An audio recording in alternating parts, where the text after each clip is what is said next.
for three of their offensive stars, one of which is Dak. And which of those three should be prioritized? Many believe Zeke is the most important player to Dallas' success.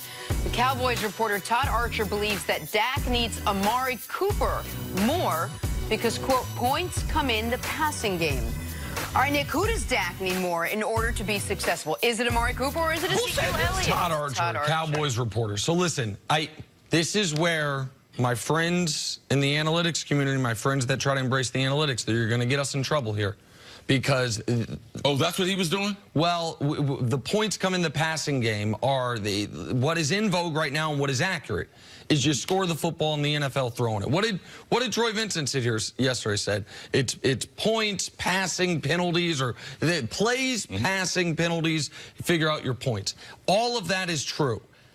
But you have to understand the circumstances in which those points come and those plays are run. Yes, Dak Prescott needs Amari Cooper to be the best version of himself. We saw that unequivocally. But we didn't see Dak and Amari ever play without Zeke. We didn't ever see what they would look like if they know the #1 weapon, the #1 option for the Cowboys is Amari Cooper because Zeke's off the field, out of the game. When Zeke missed time is before Amari was on the Cowboys. There are general rules to follow if you're talking about the generic NFL team. And then you look at specific NFL teams and say, does it apply here 100%? With the Cowboys, it simply does not. The best player on their team is a running back. The most dangerous player on their team is a running back. They have a team built specifically for a running back to be as great as Zeke is because of their all-pro offensive linemen and their limitations at quarterback. So, listen, I am with the analytics revolution coming to the NFL and people recognizing you don't have to throw to set up play action, that throwing on first down is the most beneficial thing to do. All those things in general are true, but it doesn't mean they are true across the board. And acting like they're true for a team with limitations at quarterback, one solid wide receiver that we know of, and the best running back in football, I don't believe that's true. So with respect to Todd Archer and my friends at Football Outsiders, for the Cowboys might be the exception that disprove the rule in this one instance. Jenna, analytics are in the NFL. The analytics have been in the NFL for 30 years. I don't know what they called them. Because when you get in the goal line region, Jenna, there's 4 gaps to the right of the center. There's 4 gaps to the left of the center. You know what the defense does, Jenna? They put a guy in every one of those gaps, and they still got 3 guys free. So you can't block them. When the quarterback has the ball, and typically he's not a runner, so that's not analytics. That's just counting the numbers. In the NFL, no one wants to be run on. All right? It's a personality. It's a machoism. It's a thing in the NFL. They would much rather throw it on you. So when you get in the red zone, they invite you to throw the football. So as long as I've been associated with the NFL, which has been since 1987, you have been able to move the ball between the 20s, running the football, and you throw it to be able to score the football. So it's not new to the NFL. That's just an old phrase. He tried to dress up, but that's the way you score the football in the NFL because the overall philosophy of it. Zeke is the best player. If Dallas had Russell Wilson as their quarterback and they wanted to up their passing game, I would be like, oh, okay, all right, because Russ is a better runner than Dak. And then I'd have been like, oh, okay, Amari and Dak might be able to run a little bit more to augment that running game that you're missing with Zeke. But no, the Dallas Cowboys, outside of Jerry and his son, the most important Cowboy happened to be Ezekiel Elliott. And even in 2019, if the Cowboys, poof, weren't a franchise anymore and every player on the team were a free agent, is there a team in the league that if they said, hey, you can have either Zeke or Amari, is there a team in the league that would say I want Amari, not Zeke? I don't think so. You can maybe... The Jets.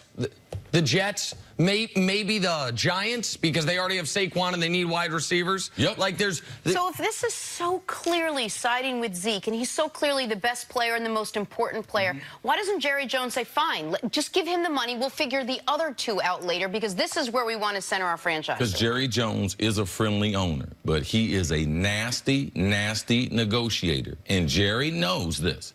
He knows that Zeke is one mishap from being suspended for a whole year. So Zeke, what he thinks his value to the team is when we talk X's and O's, but the number one talent you have, I repeat it on this show all the time, is available. The reason why the Steelers were not apt to give him $40 million guaranteed, they knew he had already flunked a couple drug tests. He's one more positive test from missing significant amount of time. So these are things that people aren't calculating with Jerry. They just think Jerry, they take Jerry for granted. They hear his sound bites and everything. But I know this, and I know people in the league, they know that Jerry Jones is in a class one of one, Nick. One of one. As far as nasty negotiator, as far as toeing the line, like he is not one to back down, and he has shown time after time, if you make him say who the boss is, and that's what he's going to do to Ezekiel Elliott, because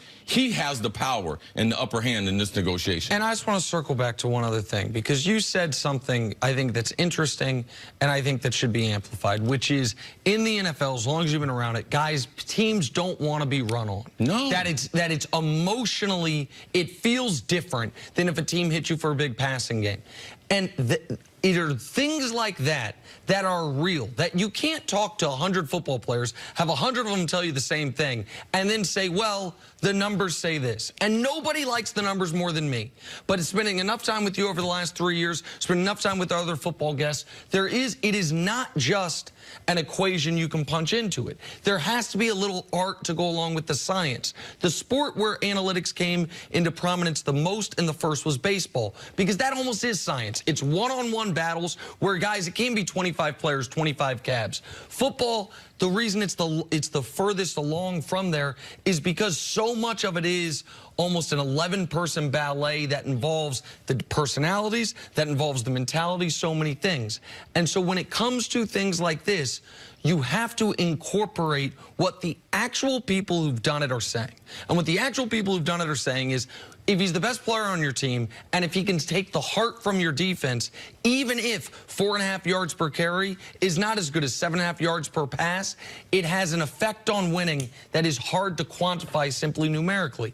And I still think teams should rely on the numbers more than they do, but you can't do it just by that.